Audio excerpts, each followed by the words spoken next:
Hello, hi. Prasanna sir வணக்கம். என்னோட பேர் வந்து கந்தசாமி. நான் வந்து சென்னையிலேருந்து பேசுகிறேன். என்னோட சொந்த ஊர் வந்து பார்த்திங்கன்னா தூத்துக்குடி. நான் ஃபேஸ்புக் மூலிமா தான் சாரோட இந்த 3 வீக் சேலஞ்ச் சார் பேசுகிறத கேட்டேன்.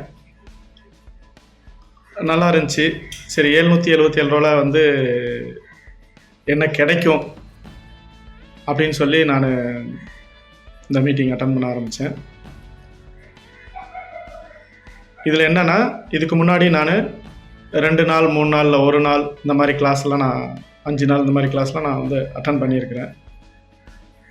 அதுக்கும் இதுக்கும் பார்த்திங்கன்னா நிறையா வித்தியாசங்கள் இருக்குது. அந்த ப்ரோக்ராமில் வந்து நான் குறை சொல்கிறதா இல்லை, ஒரு 1 ஹவர் 2 ஹவர் 2 நாள் 3 நாள் எடுத்துகிட்டு ஒரு பேக்கேஜாக நீங்கள் வாங்கிக்கோங்க, இதை நீங்கள் வந்து கற்றுக்கலாம், 10,000 கொடுங்க, 15,000 கொடுங்க, 50,000 உள்ள பேக்கேஜ் வந்து 15,000 கொடுக்குறோம் அப்படின்னு சொல்லுவாங்க. அந்த மாதிரி நான் வாங்கினது கிடையாது. மீட்டிங் அட்டன் பண்ணுவேன். அந்த 2 நாள் கிளாஸில் எனக்கு என்ன கிடச்சிது, ஏன்னா நான் வந்து ப்ராடக்ட் சேல் பண்ணக்கூடிய சேல்ஸ் மார்க்கெட்டிங்கில் இருக்கிறேன். நான் வந்து போலீஸ் ஜாப்பில் இருந்தேன். அதை வேண்டான்னு சொல்லி எழுதி கொடுத்துட்டு வந்து நான் பிஸ்னஸில் இருக்கிறேன். அதனால் எனக்கு பிஸ்னஸ் சம்மந்தப்பட்டது இல்லை மக்கள்கிட்ட எப்படி பேசுகிறது அப்படிங்கிறது ஏதாவது கிடைக்குமான்னு சொல்லி தான் நான் ஒரு சில மீட்டிங்லாம் அட்டன் பண்ணுவேன். ஆனால் சாரோட இந்த 3 வீக் சேலஞ்ச் அட்டன் பண்ணுறப்ப மொத்தமும் ஒரு வித்தியாசமாக இருந்துச்சு.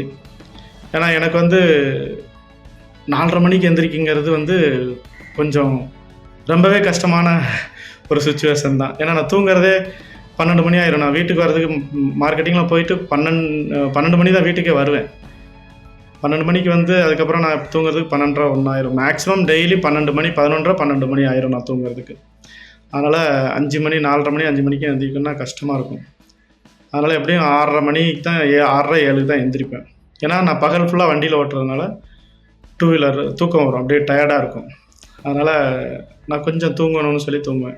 இப்போ சாரோட ப்ரோக்ராம் அட்டன் பண்ணதுக்கப்புறம் நாள்லேருந்தே குளிச்சுட்டு அட்டன் பண்ணுங்க அப்படின்னு சொல்லியிருந்தாங்க. நாள் மட்டும் நான் குளிக்கல, அதுக்கப்புறம் ஃபுல் அண்ட் ஃபுல் நான் குளிச்சுட்டு தான் அட்டன் பண்ணிகிட்ருக்கிறேன். இடையில 2 நாள் மட்டும் அட்டன் பண்ணேன். ஆனால் என்ன ஒன்று, ட்ராவலில் அட்டன் பண்ணேன். ஒரு ஊருக்கு போக வேண்டிய ஒரு சந்தர்ப்ப சூழ்நிலை, தூத்துக்குடிக்கு. அங்கே ஒரு ரிலேஷன் டெத்துங்கிறதுனால அன்றைக்கி ட்ரெயினில் வர்றப்போ ரிட்டர்ன் போகிற அன்றைக்கும் 2 நாள் 3 நாள் வந்து ட்ராவல்லே தான் அட்டன் பண்ணேன். நிறைய மாற்றங்கள் இருக்குது, நிறைய கற்றுக்கலாம். சார் வந்து பார்த்திங்கன்னா இந்த 7,500 ரூபா ஒரு வருஷம் 52 நாள் சொல்லிக் கொடுக்கறது, அதுக்கப்புறம் 4 3 வீக் சேலஞ்சில் அப்புறம் ப்ரோக்ராம் எல்லாமே சொல்கிறப்ப என்னை பொறுத்த வரைக்கும் இந்த 7,500 பெருசான ஒரு பேமெண்ட் இல்லை. நிறைய விஷயங்கள் சொல்லித்தராங்க, நல்லாயிருக்கு. நிறைய மக்கள் இதில் அட்டன் பண்ணாங்கன்னா நிறைய கற்றுக்கலாம். வாழ்க்கைக்கு தேவையான விஷயங்கள் நிறைய கற்றுக்கலாம். பணம் சம்பாதிக்கிறதுக்கும் சரி, எப்படி குடும்பத்தோட மகிழ்ச்சியாக வாழ்கிறது, எப்படி நம்ம உடம்பை வந்து பார்த்திங்கன்னா ஆரோக்கியமாக வச்சுக்கிறது. தேகமே தேவாலயம். நான் பண்ணக்கூடிய மார்க்கெட்டிங்கில் நான் சொல்லுவேன், உடம்பு இருந்தால் தான் சம்பாதிக்க முடியும், உடம்பு தான் மெயின் முதல் சொத்து அப்படின்னு சொல்லி நான் சொல்லுவேன், ஒரு சில நபர்கள்ட்ட சொல்லுவேன். ஆனால் தேகமே தேவாலயம்ங்கிறது வந்து சார்கிட்ட வந்ததுக்கப்புறம் தான் அந்த ஒரு மொழி எனக்கு ரொம்ப பிடிச்சிருந்துச்சி. உண்மைதான் அது. ஏன்னா இந்த தேகம் இல்லைன்னா கண்டிப்பாக எதையுமே சாதிக்க முடியாது. கண்டிப்பாக அந்த தேகம் வேணும், முக்கியமான சொத்து ஒன்று. அதனால் பெஸ்ட்டாக இருக்குது. எல்லோரும் அட்டன் பண்ணுங்கள். நன்றி, வணக்கம்.